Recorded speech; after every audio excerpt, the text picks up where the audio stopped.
chrétiens et chers amis. On va méditer donc aujourd'hui en cette fête de l'Épiphanie, logiquement dans l'Évangile selon saint Matthieu, chapitre 2, versets 1 à 12, donc le récit des mages. Matthieu 2, 1 à 12.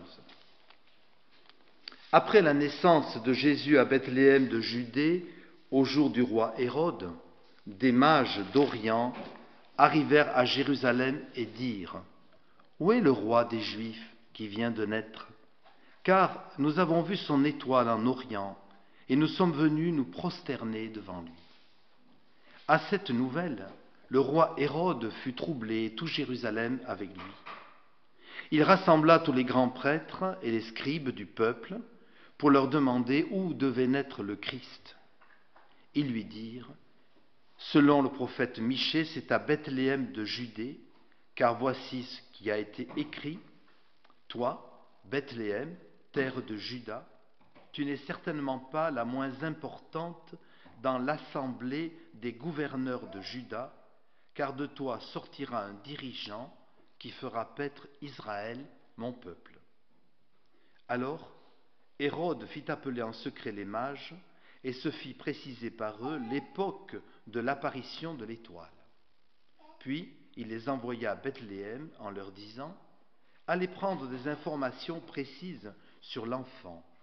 Quand vous l'aurez trouvé, faites-le moi savoir, afin que moi aussi je vienne me prosterner devant lui. » Après avoir entendu le roi, ils partirent. Or, l'étoile qu'ils avaient vue en Orient les précédait. Arrivée du lieu, au-dessus du lieu où était l'enfant, elle s'arrêta. À la vue de l'étoile, les mages éprouvèrent une très grande joie. Ils entrèrent dans la maison, ils virent l'enfant avec Marie, sa mère, et ils tombèrent à ses pieds pour se prosterner devant lui. Ils ouvrirent ensuite leur trésor et lui offrirent en présent de l'or, de l'encens et de la myrrhe. Puis, divinement avertis en rêve de ne pas retourner chez Hérode, ils regagnèrent leur pays par un autre chemin. Jusqu'ici, la parole de Dieu. Alors les mages, frères et sœurs, arrivent à la maison. Ce n'est plus vraiment la crèche, il s'agit de maison. Entre-temps, Joseph et Marie ont trouvé certainement un endroit un peu plus confortable que simplement la crèche. Ils arrivent dans cette maison de Bethléem, puis ils repartent par un autre chemin. Alors si nous aussi ce matin, avec eux, nous faisions un bout de route jusqu'à l'enfant Jésus, pour bien démarrer cette année, et si nous repartions par un chemin nouveau. Voilà, c'est ce que je vous propose. Alors d'abord, étrange parcours que celui de ces mages qui viennent de loin pour se retrouver comme ça au pied de Jésus dans la petite ville de Bethléem dans laquelle ils n'avaient pas prévu de se rendre. Alors cette année, je ne m'étendrai pas sur la description de ces personnages, on le fait un peu chaque année, simplement un petit rappel pour dire que ces mages, qu'on appelle mages, étaient en réalité des prêtres médo-perses ou chaldéens. Donc ils venaient à l'est d'Israël-Palestine, donc en gros du côté de l'Irak et de l'Iran actuel. Et c'était, si je puis employer cette expression, c'était des bons païens, des prêtres, pas du tout des prêtres juifs. D'ailleurs, comme le dit le nom, ils pratiquaient une sorte de magie divinatoire et ils étaient donc astrologues, d'où leur fascination pour les astres. Mais ils étaient aussi astronomes, parce que c'était pas simplement des gens qui se laissaient aller comme ça, une sorte d'astrologie de bas étage. Ils avaient des connaissances scientifiques aussi avancées que possible pour l'époque. Donc astrologie, astronomie, il faut bien dire que les deux sciences, si je puis dire, étaient mélangées à l'époque. Alors, je fais une parenthèse quand même pour rassurer peut-être certains, pour dire que l'astrologie est clairement réprouvée par la Bible. Non pas sur son aspect de recherche, mais dans le fait de chercher ailleurs qu'en Dieu des réponses aux questions ou des éclairages sur notre destin. Et donc, c'est clair que la Bible réprouve la pratique de l'astrologie. D'ailleurs, le prophète Michée, dont il est question, dans le passage, alors on ne va pas tout relire, mais dans le passage qui a été lu, si on lit un peu après, il y a donc une attaque au passage contre la divination et l'astrologie, et non pas contre ceux qui la pratiquent, ça c'est autre chose. Donc, voir des mages aux pieds de Jésus ne signifie pas que tout d'un coup la magie aurait acquis ses lettres de noblesse dans l'Évangile, mais c'est plutôt un signe que toute science ou présumée science se rend aux pieds de Jésus qui est la vérité. Et il y a un appel finalement général à la conversion, quelle que soit la pratique, quelles que soient les pratiques, les mœurs, les coutumes, un appel à se tourner vers Jésus, qui est la véritable lumière et qui est la vérité en tant que telle. Et les mages, ce matin, sont dans cette démarche de se tourner vers le Christ. Et Jésus, plus tard, rendra compte de l'universalité de la foi biblique, de la foi en lui-même, dans le Christ. Et il dira, avant de guérir le serviteur d'un officier romain, qui lui aussi est je reprends l'expression, un bon païen, il dit, je vous le déclare, beaucoup viendront de l'Est et de l'Ouest, et ils seront à table avec Abraham, Isaac et Jacob dans le royaume des cieux. Donc il fait référence à l'Est et à l'Ouest, donc c'est un peu notre côté à nous ici. Eh bien il dit tout le monde un jour viendra, se mettra à table avec Abraham, avec les patriarches d'Israël. Alors ce que Jésus honore en acceptant le présent des mages, donc l'or, l'encens et la myrrhe, eh bien, Jésus honore leur recherche spirituelle qui les a conduits jusqu'à Bethléem.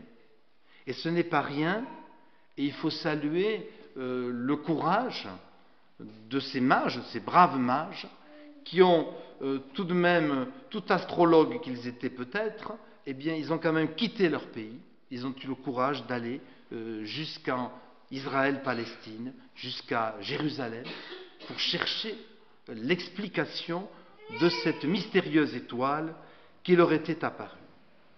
Et alors je voudrais un peu insister sur ce point, parce que rechercher la sagesse, frères et sœurs, eh bien c'est un thème cher à la culture biblique. Le livre des Proverbes, par exemple, regorge d'appels à rechercher, à écouter la sagesse divine révélée dans l'Écriture. Je pense notamment au chapitre 8 des Proverbes, qui commence ainsi, « La sagesse ne crie-t-elle pas? L'intelligence ne parle-t-elle pas tout haut? Homme, humain, c'est vous que j'appelle. Vous qui manquez d'expérience, apprenez le discernement. Vous qui êtes stupides, apprenez le bon sens. » Donc, il y a un cri de la sagesse pour qu'on vienne s'abreuver à sa source. Et il me semble que dans le monde où nous sommes, bon, ça n'a pas beaucoup changé, est-ce qu'on n'a pas vraiment besoin urgent de sagesse? On aurait besoin de s'abreuver à cette source, oui, de la sagesse. Et en ce début d'année, je crois que c'est utile que l'Église rappelle qu'il existe une sagesse. Et que cette sagesse, il faut la trouver sereinement, comme les mages ont fait la démarche et l'ont trouvée. Nous aussi, nous sommes appelés à trouver la sagesse. Et puis l'Écriture continue en disant cette phrase essentielle. le commencement de la sagesse, c'est quoi? C'est la crainte de l'Éternel. Voilà, c'est ça. Alors la sagesse, bien sûr, elle passe par Dieu, par le Dieu de l'Écriture. Le commencement de toute sagesse, c'est la crainte. Alors ne voyez pas dans le mot crainte, on le dit souvent, hein, c'est pas la peur de Dieu, mais c'est le respect et l'attachement affectueux au Seigneur. Donc le commencement de la sagesse, c'est la crainte du Seigneur. Or c'est cette sagesse que les mages ont recherchée en suivant, selon leur logique, leur connaissance de l'époque, en suivant cette mystérieuse étoile. Et il est bon que nous soyons dans cette démarche de recherche spirituelle. Parce que, vous savez, il me semble qu'il n'y a rien de pire que l'indifférence en termes religieux.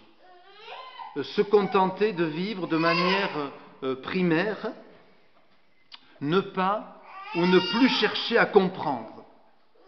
Et ça, c'est terrible. Quand on dit, bon, ben, voilà, maintenant j'en sais assez, je sais plus ou moins ma Bible, j'arrête. Eh bien, il me semble que ce n'est ni chrétien et c'est encore moins protestant de dire j'arrête ma recherche. Au contraire, je crois que l'Écriture elle-même nous aide à continuer à chercher. Si les mages s'étaient contentés des connaissances qu'ils avaient, qui suffisaient à d'autres, eh bien ils ne seraient jamais allés jusqu'à Bethléem. Or, c'est parce qu'ils cherchaient qu'ils ont trouvé, et c'est ce que dit Jésus. Demandez et on vous donnera. Cherchez, vous trouverez. Frappez, on vous ouvrira. En effet, toute personne qui demande reçoit. Celui qui cherche trouve, et on ouvre à celui qui frappe à la porte. Alors il me semble, frères et sœurs, que Jésus nous appelle à le chercher encore aujourd'hui. Et c'est le message que nous pouvons donner à ce monde. Tous ceux qui cherchent une lumière, une sagesse, un amour, nous les invitons à se tourner vers la lumière du Christ. Parce que lui seul peut donner toutes ces choses. Les mages en quête de sagesse, à travers le mouvement des astres, ont été amenés aux pieds de Jésus, de l'enfant Jésus. Et d'ailleurs, toute recherche spirituelle nous procurera des surprises. Et imaginez le choc, la surprise de ces mages qui cherchaient un roi, ou en tout cas un enfant de roi, et qui trouvent un petit bébé de rien du tout, si j'ose dire, un bébé modeste, humble, avec Marie, sa maman, et probablement aussi Joseph. Et quel choc, eux qui cherchent la sagesse à l'image du roi Salomon, vous savez, qui était sûr de lui, qui avait reçu le don de la sagesse. Eh bien, Dieu s'amuse, si j'ose dire ainsi, à confondre les choses, et la sagesse, elle passe par un petit enfant, donc par l'incarnation. Dieu qui se fait homme pour pouvoir sauver l'humanité. Eh bien, c'est ça la sagesse de Dieu qui nous bouleverse, qui ne cesse de nous surprendre, de nous déranger dans l'imaginaire que nous avions. Dieu ne s'est jamais tout à fait celui auquel on pensait. Dieu, parce qu'il est Dieu justement, nous réserve toujours d'heureuses surprises, des étonnements. Mais alors si nous voulons trouver Dieu, il faut aussi nous préparer à ce genre d'étonnement, de surprises spirituelles. Et voyez, c'est le Saint-Esprit, bien sûr, qui a attiré vers Jésus les mages, qui les a guidés. Vous savez que la lumière est une image de l'Esprit, dont l'étoile qui brille dans le ciel, qui a guidé les mages, c'est une image de l'Esprit.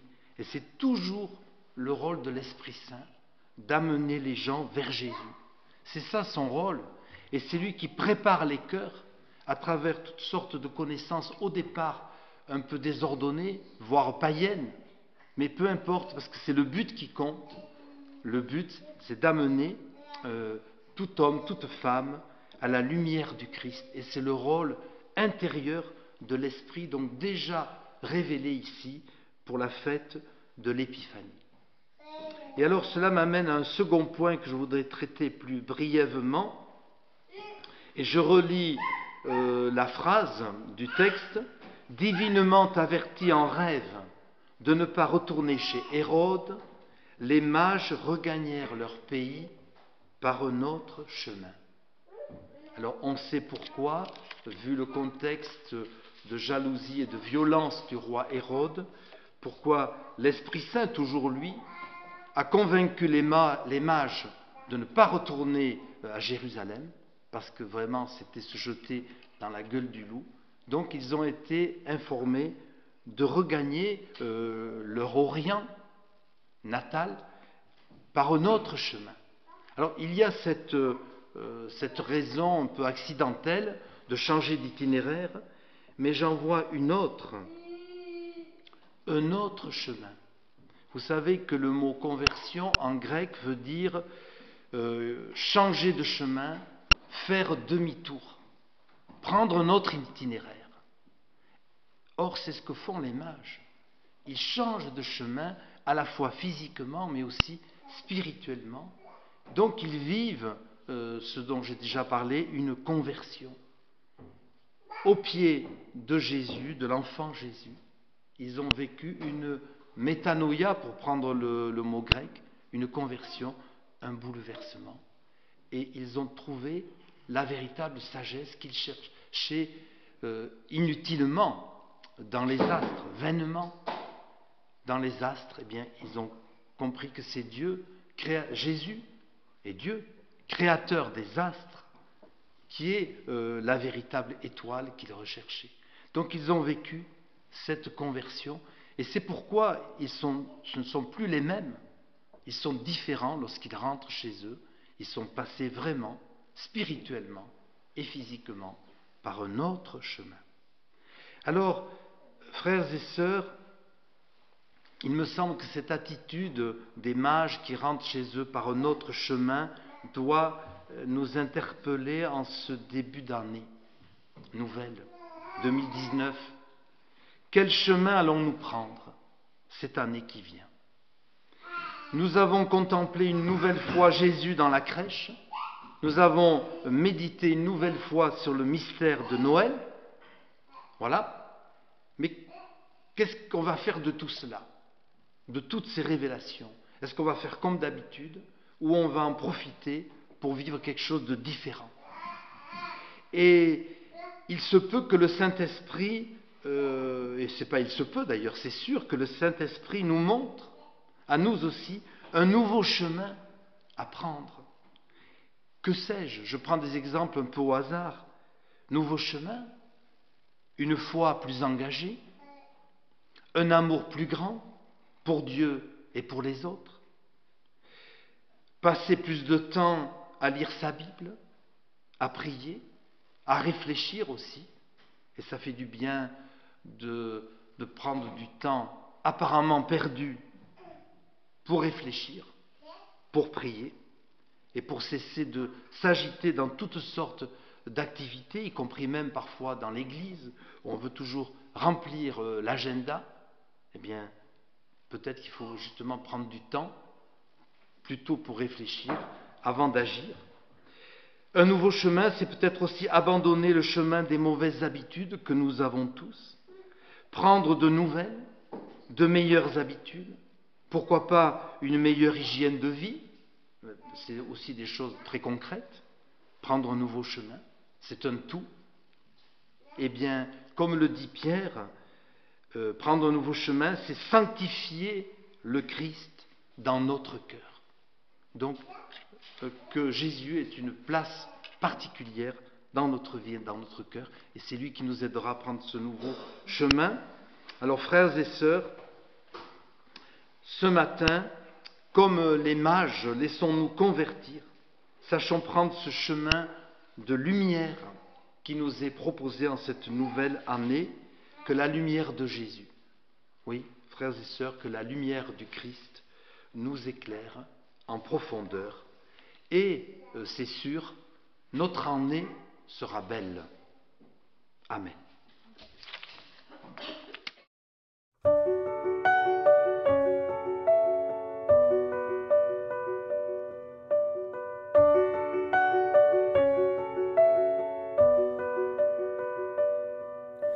Cherchez d'abord le royaume de Dieu et sa justice, et toutes choses vous seront données en plus. Alléluia, alléluia.